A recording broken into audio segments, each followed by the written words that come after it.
Why do we often fall for a type of person who is enticing to be with, but not necessarily what we call marriage material? And why do we sometimes end up marrying a person or being a long-term relationship with someone that we love dearly, that we're very close with, that knows us like no other, is our best friend, but like doesn't really do it for us anymore or from the very beginning in terms of this bodily, physical, chemical attraction?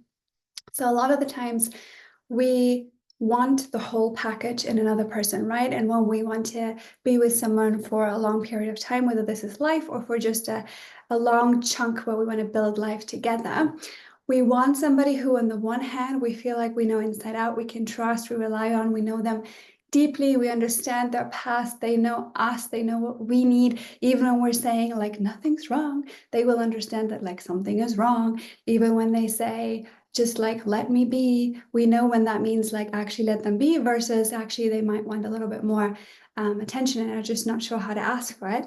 We love that, right? We love being known and we love being understood and we love being close and having a rich history together. And we also want someone that makes us feel excited and that actually makes us feel glad and almost proud that we like got them and we're feeling really attracted to them and we want to be close and we're feeling that heat and that passion and we really, really like to go full force into the physical side of things that can be sexual, but that can also just be from afar looking at them, you know, ooh, I can't believe that's someone who's connected to me. Like, how fortunate am I? What a precious thing to have found this in my life. And ideally, we want both of that in one person. Nothing wrong with that. That makes perfect sense because who wouldn't want to be cozy and happy at home and also have that inner fire, that inner excitement whenever this person pops into the room and you're like, oh, you know, that's really, really nice. Why does it seem so tricky to have that in one person? And what can we do about that? So to understand this, it's really important to understand and acknowledge some of the societal conditioning. So for a long time in the West, we have been told that anything remotely, not just sexual, but emotional as such, anything that isn't hard science, that isn't rational, that isn't reasonable, that isn't logical, has to be something that we need to contain, that we need to make sure doesn't run free, that is not out of control, so that we're putting pretty strict boundaries around it.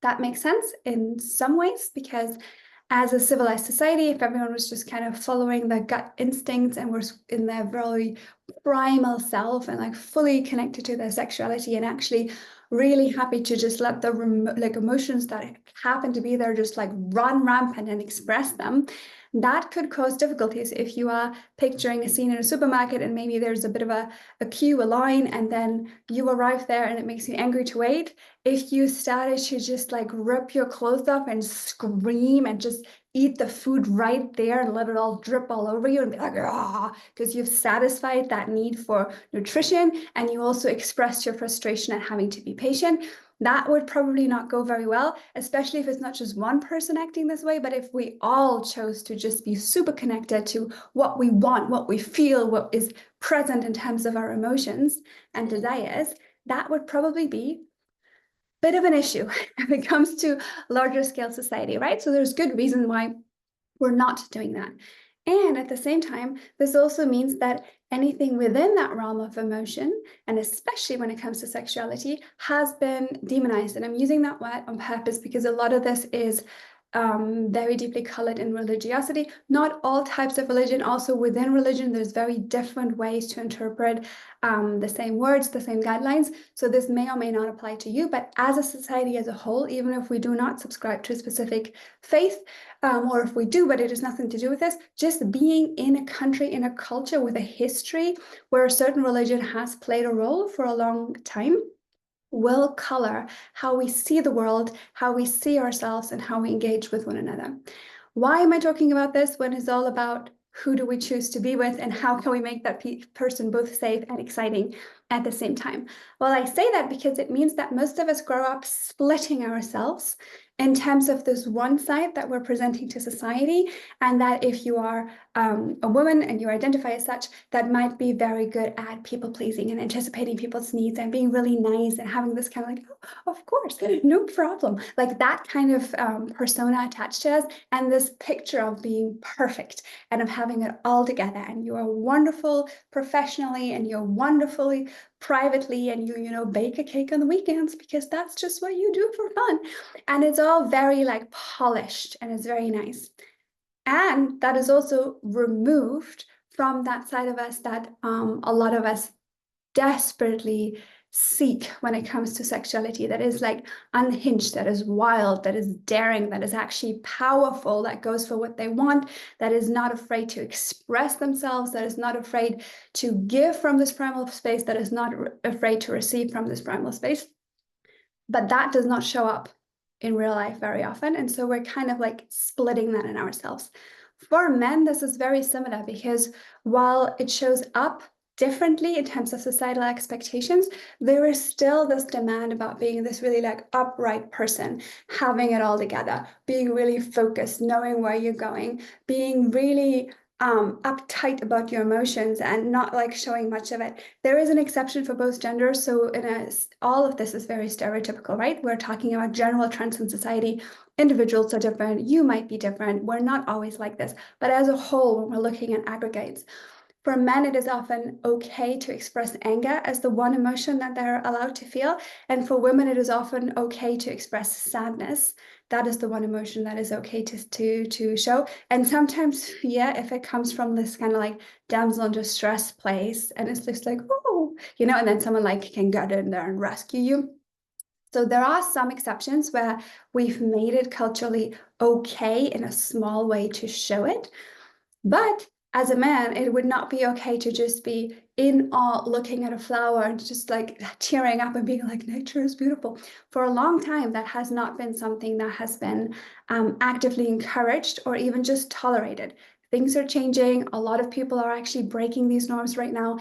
And even if you are someone who's like, I'm completely liberated from these old stereotypes, I really don't live my life that way, that might very well be true, and I applaud you for that.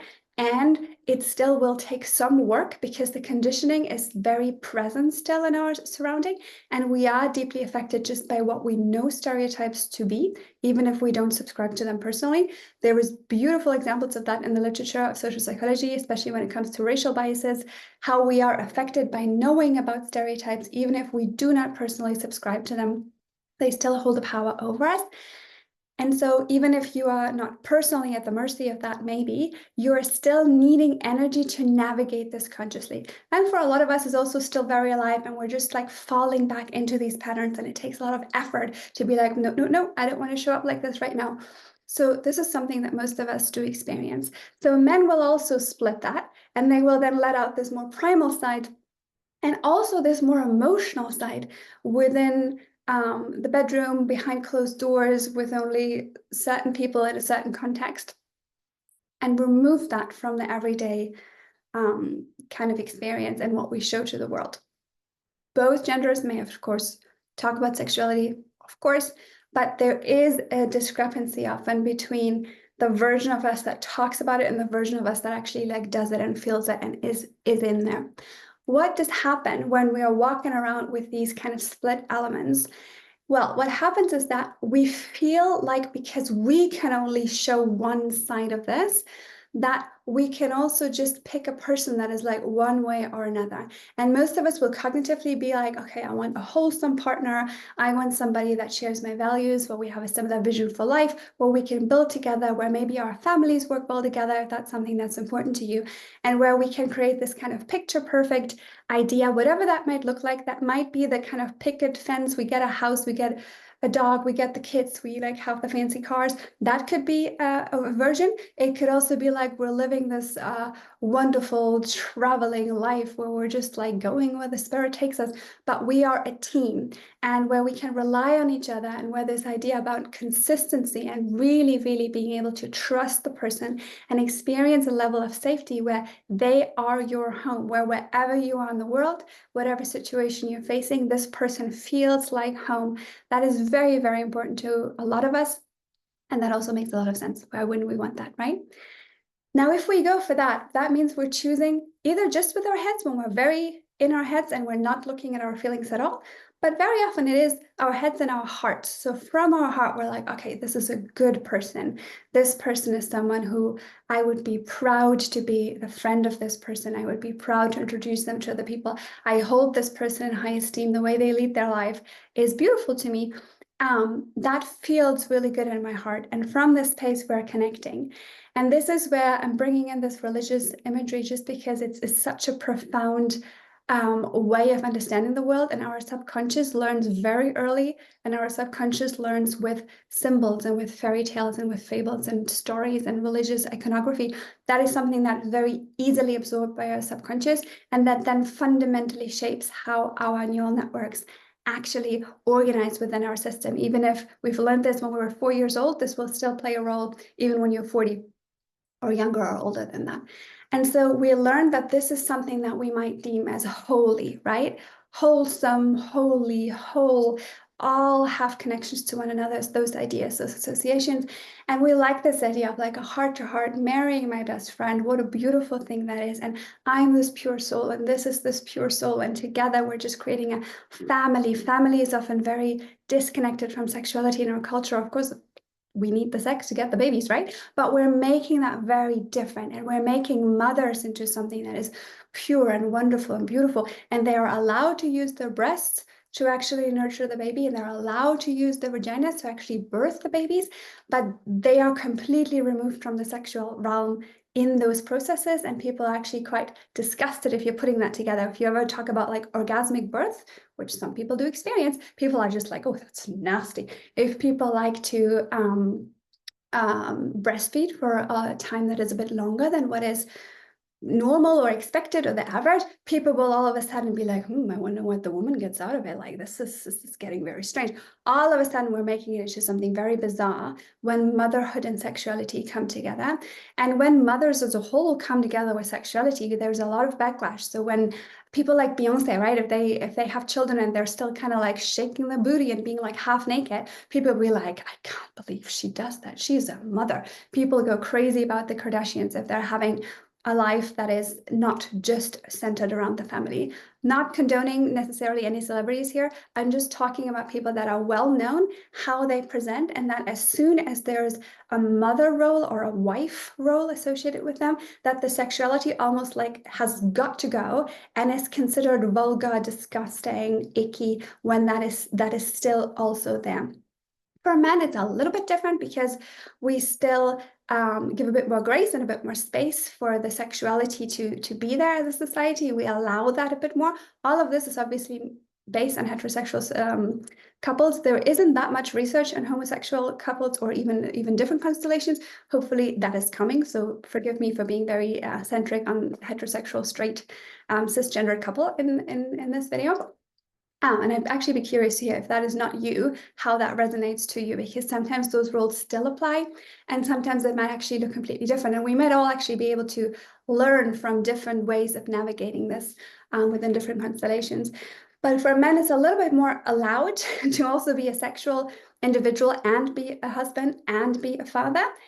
And it tends to be a split image again. So we have a very common narrative of a man being this wonderful husband and this wonderful father, and also having affairs or a mistress or go to prostitutes or going to strip clubs or just having like a relationship with pornography that has nothing to do with the family life. And once again, if we were to combine them, people would be like, oh, why would you put those together? Why would you take your wife to a strip club? Like, that is bizarre. Like, why? Like, that just, no. Those things don't go together, right? And so what happens here is that we can choose to live the picture. And that is not just, I don't want to dismiss it, because this can be really fulfilling and nurturing and beautiful to have found someone where you can do that with. And there might be a part that doesn't feel like it fits, that doesn't feel welcome in that. And this part will then often go somewhere else. This might be in a very tangible sense in terms of actually people cheating. And you see very prominent cases. Historically, this has been men more often, although actually research suggests that women cheat just as much as men. Men just get caught a lot more.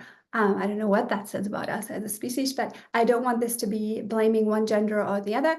Actually, research suggests that like women may actually cheat more, but just are caught way less, right? So let's not get into that. But that happens, that people will just cheat on their partners.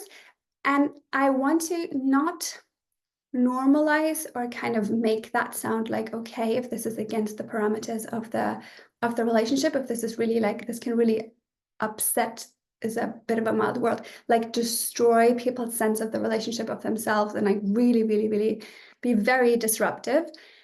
And I also think it is helpful to understand why this happens, because quite often the person who's cheating is not dismissing the value of the relationship, does see the worth and the value of that other person that they are with, loves that person dearly, does not want to give up that person, and just does not know what to do with this other part of themselves that like desperately wants to be alive, that desperately wants to come out, but that just feels inherently wrong within that context. So it's often not this idea of they don't know how great you are, they don't care about you, they want to get out of the relationship, this is why they cheat. This can all be true. But I've seen in very many clients a lot, that they actually love this partner and they actually want to be with this partner and they do see all that they do and all that they are and they really, really value and appreciate it, but they just feel like for their own survival, for their soul to not like die and for them not to just live in this monotonous routine where it's the same day over and over again, they need to let this part breathe, they need to let this part come out, and they see the only opportunity to do that with another person who's completely removed from that relationship. This is where a lot of this cheating comes from, and this is often also when we're seeing people that cheat and they're like ruining their whole family life and their whole career, and then you see who they're cheating with and it's just like, how is that worth it? Like, I don't get it. It's not worth it in terms of that other relationship being better. It's just worth it in that that is a survival mechanism kicking in when this part of the person wants to live and is going to do anything it possibly can to make that happen. What does that also mean when we're not yet at that stage in life, but we're still dating? It means that we can also be like magically, chemically, physically attracted to somebody that like very clearly is not looking for a long-time bond, and that very clearly maybe doesn't have their life together, maybe doesn't match your values, doesn't go where you're going, doesn't share the vision, but your body. And there's a song by R. Kelly that I'm trying not to listen to anymore because of R. Kelly being like an atrocious person, but it hurts me because he's got quite a couple of songs that I really love. But you know the one where he's talking about like, my mind's telling me no, but my body is telling me yes. That is exactly what we often experience, sometimes in teeny tiny ways where we're just like, and then it's gone. Sometimes in like all-encompassing, completely like moving our life off track, like doing something truly unhinged, like really indulging in it for a while kind of ways. That is that part that like wants to come out and doesn't think it's possible to do this with someone who's actually also wholesome and, you know, aligned with you, because that sometimes feels more boring. And then we have the following that can happen. For women, we can have this mad attraction for like the bad boy and like really want to go for someone who's quite obviously destructive to themselves and probably to you as well. But there's just like something about them that we find really enticing. And then kind of like trying to talk ourselves into or even like marrying the good guy. And the good guy isn't loving that because he's like, I kind of see that you are, you know, choosing me with the head and not really with your vagina. And I don't love that. And the bad guy, we think is super fulfilled. I don't know. If you've actually met these people, there's a lot of like self-deception going on there, but I'm not going to get into that. And so that often happens for heterosexual women, that it's like, I'm drawn to the bad guy, but I should like marry the good one. And for men, this is super, super prominent, not just in everyday life, but like there's so many books, there's so many stories, there's so many films. It's in the Bible. It's this idea about you marry like the angel. And it is often like an idea about the perfect mother, and this perfect mother, not just in terms of what you would have maybe wanted as a mother, but also for your future children. And she's poised, she's wonderful. She doesn't have a lot of desires. She's happy very easily. You hand her a flower, she sighs with relief. She's just happy to be in your presence, so like grateful to be here, and also like really loving and caring and nurturing and all those kind of things. And then you also want to like have sex with a different kind of person that is a lot more like primal and unhinged. And we have this in the Bible, in this distinction between Mother Mary, who is, Jesus's mom, and she's actually brought God onto the planet through receiving him without any sexual contact at all, because she is a virgin. This is very important. And she's dressed in blue, she's dressed in white, she's just like one with spirit. She talks to the Holy Ghost. Then she has this wonderful baby, and this is her role. She's just like a pure mom. How wonderful. And then we have, well, Magdalene is not how you say it, because this is just how I say it because I'm at Oxford and that's what we call the college. But then you have Magdalene, who is like the whore, the one that is like physical and like she's full of sin, and whoa, we don't want that. Well, actually, I mean, if you're actually looking at the book, if you're actually looking at the historical figures, turns out Mary Magdalene was a very wealthy woman who actually funded all of Jesus's doing. So she was kind of the CEO of the whole thing. People don't talk about that, I know. It's also debatable whether Mary actually never engaged in any physical consummation of love. I'm not one to say. I'm just saying this picture kind of falls apart when you're actually looking at things a little bit more closely.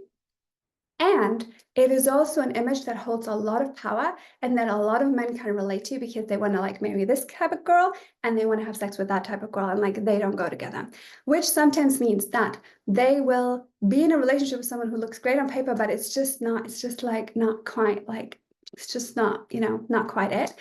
And they might also have a lot of no strings attached kind of relationships with people that is like absolutely wonderful and breathtaking, but where they just don't see a future, and where they're just like, well, yeah, it's great for that, but like that's kind of it. That like I don't really know what we could talk about. I don't really want to present these women to my friends to like brag a little, but not like in a serious way, and like not to my family. And if they were to like show up at my work, like I don't know about that. And that is also something that is super pervasive. So we have this split in ourselves where we are dismissing the primal part and we're only showing the beautiful part to everybody else, and sometimes also to ourselves, depending on our place on that scale. And then that means that we also assume, because how we see ourselves is often how we see other people, we assume that the opposite gender, if that's what we're into, is doing the same. So we think, okay, so like either you're this like wholesome, beautiful person, and then like the sexuality just like doesn't matter that much, and we're just gonna hold hands, walk through the garden, sniff some roses, have some babies, or you're gonna really like go for someone who brings that part out and is like quite daring and like showing it to us, and you're like, ooh, he's dark, but he's handsome, right? Or this woman that's just like this femme fatale, and like she doesn't like treat you that well, and like sometimes she's very unreliable, but like, if you do get her into bed, it's like a great time. That kind of split is what often walks through life with us. It destroys people, it destroys families, and it can also be a really, really potent and beautiful place to actually look at yourself and be like, how do I get these pieces together? Because this primal part, I was talking earlier about when you're picking a life partner that like looks great on paper, this is often your head and your heart. And then this primal part is often your genitals, like making the decision for you and being like, that one, like go for that one. And the head's like, I don't think this is smart. And the heart's like, I think this is going to hurt us. And it's like, oh no, we're going to go for that one, right? So what we want is to be whole. What we want is to feel that all parts of us are accepted and good and okay. And what is quite a profound and different level of connection to another person is if you're connecting from both your heart and your genitals, your head will be aligned. If those two are aligned, your head doesn't matter anymore. If you're out of whack with your heart and your genitals, if they are not connected, if they're not kind of going in the same direction, your head feels like it has to come in and it has to rationalize and it has to analyze and it has to be like, on one hand, but on the other hand, if we did do a pro and cons list, like who would come out on top? Like, what are the consequences of this? But if I was to do this and maybe I could that, this is the head seeing that it has to take over, because those other two parts are just like running in different directions, right? So how do you solve this? And how do you make sure that you get to be with someone for the rest of your life, if that's what you seek and what you desire, that is both giving you this feeling of I'm at home, I'm safe, we're super wholesome. This could be a postcard. Like, this is what I wanted. This is my like most picturesque dreams actually being true. And I'm also very excited about being naked with you. This is what you can achieve by bringing those two in harmony, by bringing those two together. What that involves is, first of all, just becoming aware of it. So just notice what turns you on, what turns you off, and what is that connected to in terms of what you think about things, right? So just as you go through life, if you're randomly turned on by something, like, what is it? And is it something you're ashamed of, or is it something you're proud of? If you're like turned off or disgusted by something, what is it? Is it something that you're ashamed of, or is it something that you're actually proud of? If you have your heart connect and you're just like super, super happy about something precious, like you're seeing like a puppy playing in the sun, you know, like something that's just like, how do your genitals feel about this? I know this is weird. I'm not talking about sexualizing like puppies in the sun. This is not what I'm talking about. But sometimes you'll actually, as you develop this relationship, notice that there's like a, I'm staying out of it. Like, it might be numb. You might not be aware of them. You might not know like how this is related. It might feel awkward. That might produce shame. There might be a voice being like, why on earth would you think about your genitals when you're holding a baby? Like, this is absolutely disgusting. That is fine. It is important to notice when you are connected to one, are you disconnected from the other? And what responses do you have to your own turn on? How do you judge them? What comes up? Over time, there's obviously a lot of tools, there's a lot you can do, but you can rewire not just your neural networks in your brain. This is often what we think about when we think about mindset work and stuff. And that helps just to become aware of these mechanisms, just be like, is this like the Madonna horror complex that I'm falling into? Am I like wanting to marry the holy one and like having sex with the sinful one? And for women, like, oh, is this just me like craving the bad boy, when like really I should be happy and grateful to have married the good guy? There's a lot about the awareness that happens here. But then if you can actually work, because our nervous system is not just in the head, like there's the whole central nervous system is going down our spine, it's going into the rest of our body. The vagus nerve, for instance, 80% of the information comes from the body to the head rather than from the head to the body. So if we're noticing our reactions, our like visceral reactions, our body's responses, our emotions, our judgments, our thoughts, our sensations, we can start to bring these things together and see that nothing bad happens. You can look at a puppy and actually feel connected to your primal, beautiful life force, sexual energy that is just like, this is so luscious. I really love it. Look at the fur of this little puppy, and it's like rolling around and it's kind of sprawling in the sun. I love to sprawl in the sun. If I was naked and I was laying like this, how would that feel? That does not have to be like weird, atrocious, awful, bad, sinful.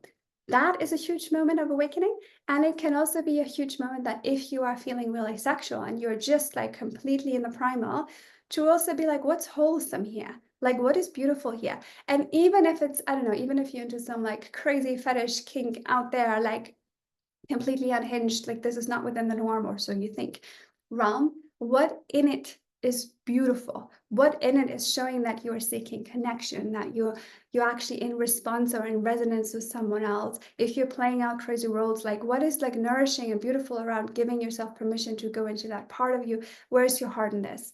And you'll see that over time you can really bring those together, and what you're attracted to changes without you losing something. Because when we hear change, we think we're losing something. Instead, you're just integrating, you're bringing together different ideas, different desires, and you're showing your body, your system, your mind that there doesn't have to go into any energy into finding either this or that, but that you can have both. You can say this and that. And that can be in one person and in one relationship. And that's kind of the gold star, Olympic gold of what I think we all seek. And that we're actually a lot closer to than what we like to believe, or that what we like to think is possible. So let me know what you're thinking about this. I know for some people this might be super controversial. I trust that you can understand that this is a lot about just perspective, and that we can have differing perspectives, and that it can also be interesting to try on viewpoints that maybe at first make us go a bit like, I don't know about this, but that as we're playing around with them, we can find a way to make it fit for us. I'd love to hear your thoughts. Goodbye.